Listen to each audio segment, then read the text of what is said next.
మిత్రులందరికీ నమస్కారం ఫ్రెండ్స్, ఈ వీడియోలో మ్యాథమెటిక్స్ గణితానికి సంబంధించి 30 ఇంపార్టెంట్ బిట్స్ అనేవి చూద్దాం. వీడియోని పూర్తిగా చూడండి.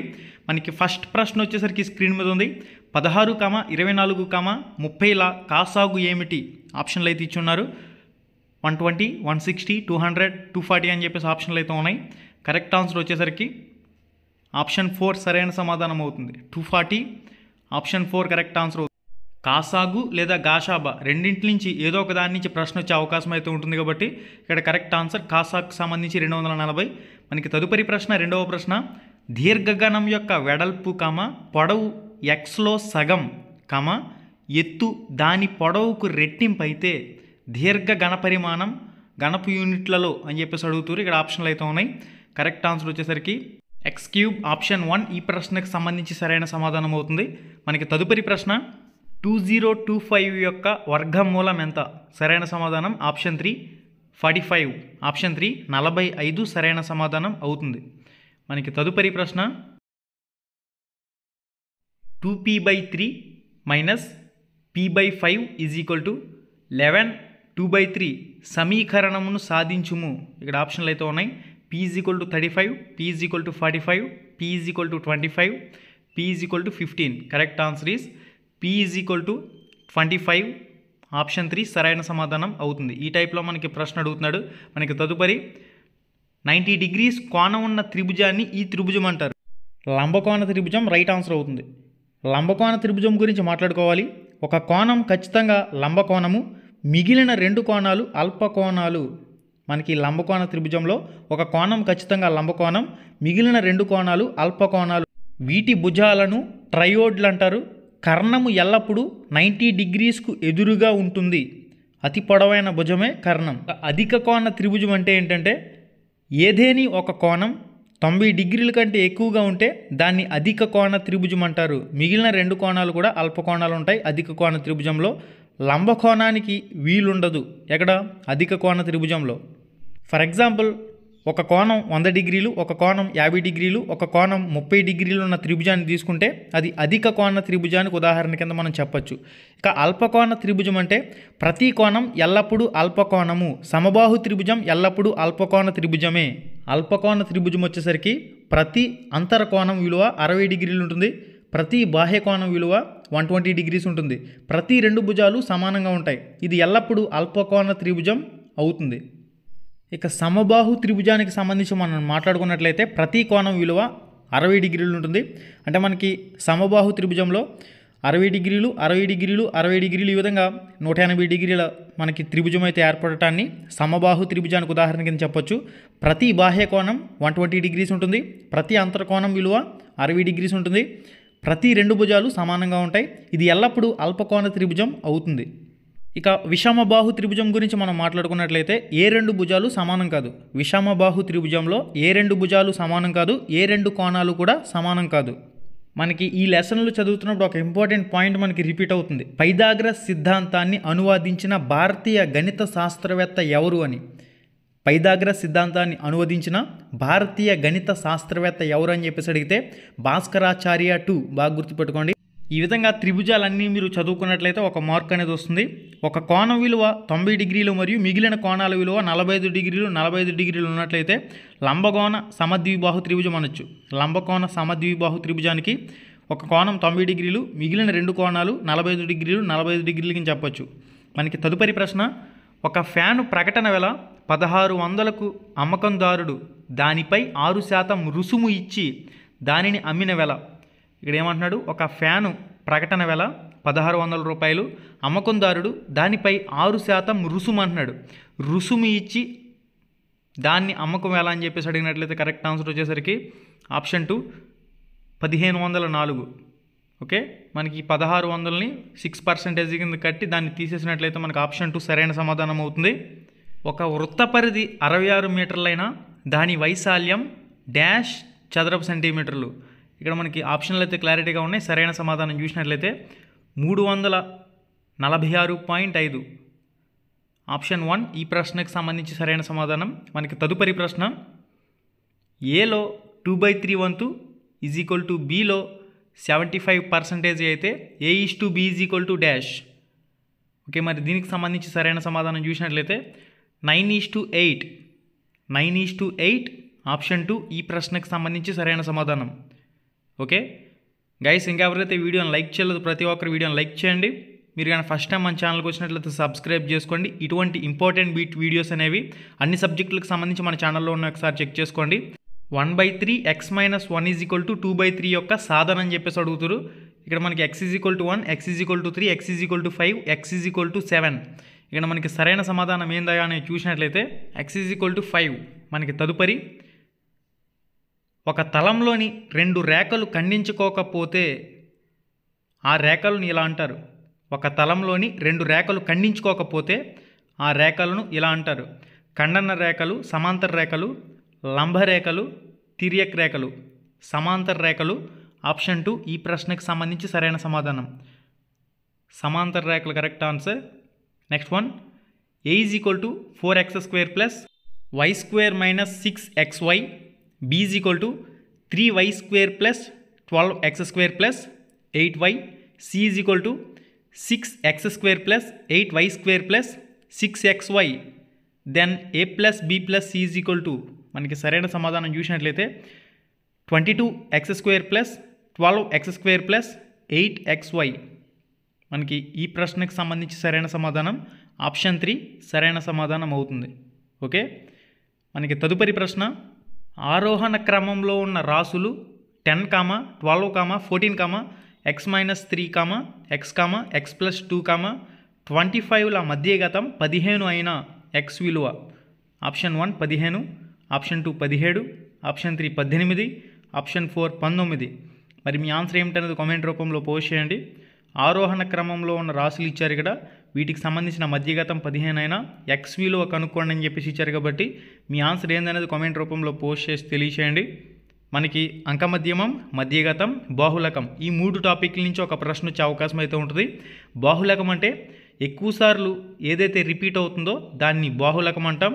నెక్స్ట్ వన్, ఒక నీటి కుళాయి 50 లీటర్ల సామర్థ్యం గల ఒక ట్యాంకును 5 గంటల్లో నింపిన అదే నీటి కుళాయి 75 లీటర్ల సామర్థ్యం గల వేరొక ట్యాంకును నింపుటకు డాష్ గంటలు పట్టును. ఇక్కడ 50 లీటర్ల సామర్థ్యానికి వచ్చేసరికి 5 గంటలు పడుతుంది. కాబట్టి 25 లీటర్లకు వచ్చేసరికి 2.5 గంటల సమయం పడుతుంది.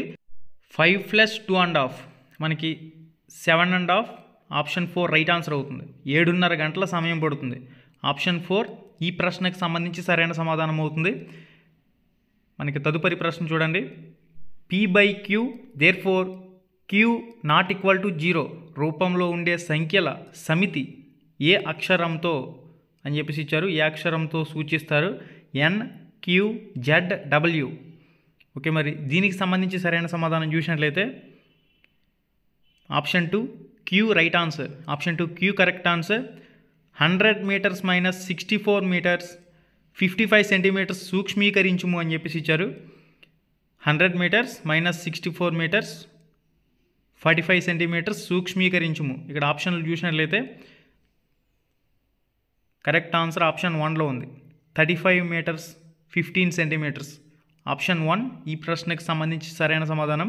మనకి తదుపరి ప్రశ్న, ఒక ప్లాటు పొడవు 60 మీటర్లు, వెడల్పు 40 మీటర్లైన ప్లాటు చుట్టుకొలత 3 మీటర్లు, వెడల్పు బాట నిర్మించబడింది. అయితే బాట వైశాల్యం చదరపు మీటర్లు అని చెప్పేసి అడుగుతారు. ఇక్కడ ఆప్షన్లు అయితే ఇచ్చారు. Correct answer 636. ఆప్షన్ 2 ఈ ప్రశ్నకు సంబంధించి సరైన సమాధానం. మనకి తదుపరి ప్రశ్న, x అనే అక్షరానికి గీయగలిగిన సౌష్ఠవ రేఖల సంఖ్య. ఒక ఆకారాన్ని లేదా ఏదైనా అంశాన్ని 2 సమాన భాగాలుగా వేరు చేసేందుకు గీయబడిన రేఖనే సౌష్ఠవ రేఖ అంటాం. ఒక ఆకారాన్ని లేదా అక్షరాన్ని ఏదైనా తీసుకోండి, 2 సమాన భాగాలుగా వేరు చేసేందుకు గీయగలిగిన రేఖనే మనం సౌష్ఠవ రేఖ అంటాం. x అనే అక్షరానికి ఎన్ని సౌష్ఠవ రేఖలు మీరు గీయగలరు? మీ ఆన్సర్ కామెంట్ రూపంలో పోస్ట్ చేయండి. ఓకే, x అనే అక్షరానికి గీయగలిగిన సౌష్ఠవ రేఖలు. మరి మీ ఆన్సర్ ఏందనేది కామెంట్ రూపంలో పోస్ట్ చేసి తెలియచేయండి. మనకి తదుపరి ప్రశ్న, ఖచ్చితంగా గత టెట్లలో రిపీట్ అయిన టాపిక్ ఇది. సౌష్ఠవ రేఖలు అనే టాపిక్ నుంచి ఖచ్చితంగా బిట్ వచ్చింది కాబట్టి చాలా ఇంపార్టెంట్ టాపిక్గా గుర్తుపెట్టుకోండి. తదుపరి ప్రశ్న, 5 1/6 + 3 1/12 సూక్ష్మీకరించగా 5 1/6 + 3 1/12 సూక్ష్మీకరించగా ఇక్కడ ఆప్షన్లు చూడండి 8 1/4, ఆప్షన్ 2 9 1/4, ఆప్షన్ 3 8 1/2, ఆప్షన్ 4 వచ్చేసరికి 9 1/2. ఇక్కడ మనకి సరైన సమాధానం చూసినట్లయితే 8 1/4 ఆప్షన్ 1 రైట్ ఆన్సర్ అవుతుంది. 8 1/4 ఆప్షన్ 1 ఈ ప్రశ్నకు సంబంధించి కరెక్ట్ ఆన్సర్. మనకి తదుపరి ప్రశ్న, ఒక త్రిభుజంలో బాహ్య కోణం 120 డిగ్రీలు, దాని అంతరాభిముఖ కోణాల నిష్పత్తి 1:5 అయితే అంతరాభిముఖ కోణాల్లోని 1 ఒక త్రిభుజంలోని బాహ్య కోణం 120 డిగ్రీలు, దాని అంతరాభిముఖ కోణాల నిష్పత్తి 1:5 అయినా అంతరాభిముఖ కోణాల్లో 1 70 degrees, 80 degrees, 90 degrees, 100 degrees. మరి మీ ఆన్సర్ అనేది కామెంట్ రూపంలో పోస్ట్ చేయాలి ప్రతి ఒక్కరు. త్రిభుజంలో 3 కోణాల మొత్తం 180 degrees. మనకి తదుపరి, ట్యాబ్ యొక్క పొడవు మరియు వెడల్పు వరుసగా 16 సెంటీమీటర్లు, 8 సెంటీమీటర్లు, దాని తెరచుట్టు లోపల 1 సెంటీమీటర్ వెడల్పు గల నలుపు అంచు ఉంది. ఆ నలుపు అంచు యొక్క వైశాల్యం చదరపు సెంటీమీటర్లలో అని చెప్పేసి అడుగుతారు. 44, 22, 33, 121. ఓకే, మరి ఇచ్చిన ఆప్షన్లలో correct answer option 1 44 right answer. మనకి తదుపరి, a = 3, b = 5 అయినా a power b minus b power a dash. మరి మీ ఆన్సర్ కామెంట్ రూపంలో పోస్ట్ చేయాలి. ఆప్షన్లన్నీ కూడా స్క్రీన్ మీద కనిపిస్తున్నాయి. Question number 111. మరి మీ ఆన్సర్ ఏందనేది కామెంట్ రూపంలో కామెంట్ చేసి తెలియచేయండి. a = 3, b = 5 అయినా. తదుపరి, ఈ క్రింది వాటిలో ఏది సత్యం? 2 సరి సంఖ్యల లబ్ధం ఎల్లప్పుడూ సరి సంఖ్యే. ఇక్కడే కనిపిస్తుంది చూడండి. 2 సరి సంఖ్యల లబ్ధం ఎప్పుడూ సరి సంఖ్యే, ఎల్లప్పుడూ సరి సంఖ్యే. ఆప్షన్ 1 సత్యం కరెక్ట్ ఆన్సర్ అవుతుంది. ఆప్షన్ 1 సత్యమైన అంశం. ఓకే, మిగిలినవన్నీ కూడా అసత్యాలు. తదుపరి ప్రశ్న, ఒక వ్యక్తి ఒక వస్తువుని 650కి కొని దానిని 6% లాభానికి అమ్మిన వేల రూపాయల్లో అని చెప్పేసి అడుగుతారు. ఒక వ్యక్తి 650కి కొని, వస్తువుని 650కి కొని దాన్ని 6% లాభానికి అమ్మిన వేల రూపాయల్లో. Correct answer 689. ఇక్కడ మనకి 6 6లు 36, 6 × 6 36 + 3, మనకి ఇక్కడ 39 వస్తుంది. కాబట్టి ఇక్కడ 650కి 39 యాడ్ చేసినట్లయితే మొత్తంగా మనకి 689. ఆప్షన్ 2 రైట్ ఆన్సర్ అవుతుంది. ఆప్షన్ 2 సరైన సమాధానం. ఓకే, మనకి ఈ టైప్లో కూడా ప్రశ్నలు అడుగుతున్నాడు. మనకి తదుపరి ప్రశ్న, పూర్ణాంకంలో సంకలన తత్సమం. పూర్ణాంకాలలో సంకలన తత్సమం ఏమిటి? Option 1 1, option 2 0, option 3 -1, option 4 1/10. మరి కరెక్ట్ ఆన్సర్ వచ్చేసరికి కామెంట్ రూపంలో పోస్ట్ చేయండి ప్రతి ఒక్కరు. మనకి తదుపరి ప్రశ్న, గణిత బోధనలో ఉపయోగపడే డిజిటల్ ఉపకరణం. గణిత బోధనలో ఉపయోగపడే డిజిటల్ ఉపకరణం. ఆప్షన్ 1 ప్రొగాట్స్, ఆప్షన్ 2 జియోజీబ్రా, option 3 Bhuvan, option 4 Kahoot. Correct answer GeoGebra option 2 right answer. మనకి తదుపరి ప్రశ్న, ఒక మంచి గణిత పాఠ్యపుస్తకం జ్ఞానానికి ఒక మంచి వనరు అని తెలిపింది ఎవరు? ఒక మంచి గణిత పాఠ్యపుస్తకం జ్ఞానానికి ఒక మంచి వనరు అని తెలిపింది ఎవరు? Correct answer option 1 hall quest. తదుపరి, దీనిలో ప్రతిపాదించిన మార్గదర్శకాల ఆధారంగా ప్రస్తుత గణిత విద్యా ప్రమాణాలు రూపొందించారు. Correct answer APSCF. ఆప్షన్ 3 ఈ ప్రశ్నకు సంబంధించి సరైన సమాధానం అవుతుంది. ఓకే, మనకి తదుపరి ప్రశ్న, ప్రాజెక్ట్ పద్ధతిని ప్రవేశపెట్టింది స్టీవెన్సన్, ఆర్మ్స్ట్రాంగ్, కిల్పాట్రిక్. మరి మీ ఆన్సర్ కామెంట్ రూపంలో పోస్ట్ చేయాలి. ధార్నడాయిక్ ప్రాజెక్ట్ పద్ధతిని ప్రవేశపెట్టింది కిల్పాట్రిక్. Option 3 Kilpatrick. మనకి తదుపరి ప్రశ్న, ఈ బోధనా పద్ధతి విద్యార్థిని అన్వేషకుడిగా మారుస్తుంది. ప్రాజెక్టు పద్ధతి, ప్రయోగశాల పద్ధతి. ఆప్షన్ 3 వచ్చేసరికి హ్యూరిస్టిక్ పద్ధతి, ఆప్షన్ 4 ప్రదర్శన పద్ధతి. కరెక్ట్ ఆన్సర్ వచ్చేసరికి హ్యూరిస్టిక్ పద్ధతి. ఆప్షన్ 3 సరైన సమాధానం. ఆప్షన్ 3 సరైన సమాధానం ఈ ప్రశ్నకు సంబంధించి. మనకి లాస్ట్ అండ్ ఫైనల్ చివరి ప్రశ్న, నిర్మాణాత్మక బోధనా నమూనా 3R నమూనా, 4K నమూనా, 5E నమూనా, 2P నమూనా. 5E నమూనా, ఆప్షన్ 3 రైట్ ఆన్సర్. గైస్ చూసారు కదా ఈ వీడియోలో క్విక్ రివిజన్ కింద ఒక 30 మ్యాథమెటిక్స్ గణితానికి సంబంధించి ఇంపార్టెంట్ ప్రశ్నలు అనేవి చూసాం. ఆల్రెడీ సైకాలజీకి సంబంధించి, తెలుగుకి సంబంధించి, ఇంగ్లీష్కి సంబంధించి, సోషల్ సైన్స్, ఈవీఎస్కి సంబంధించి కూడా మన ఛానల్లో ఇటువంటి వీడియోస్ చేస్తున్నాను. ఒకసారి ఛానల్ ఓపెన్ చేయండి.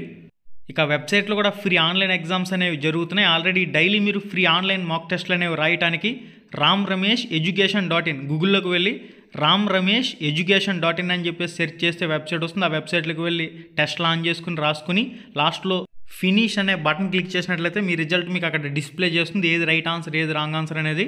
ఒకసారి ఛానల్ ఓపెన్ చేసి చెక్ చేసుకోండి. ప్రీవియస్ ఇంపార్టెంట్ బిట్స్ వీడియోస్ అన్నీ కూడా చూడండి. లైవ్ ఎగ్జామ్స్ కూడా జరుగుతున్నాయి, ఒకసారి చెక్ చేసుకోండి. Thank you.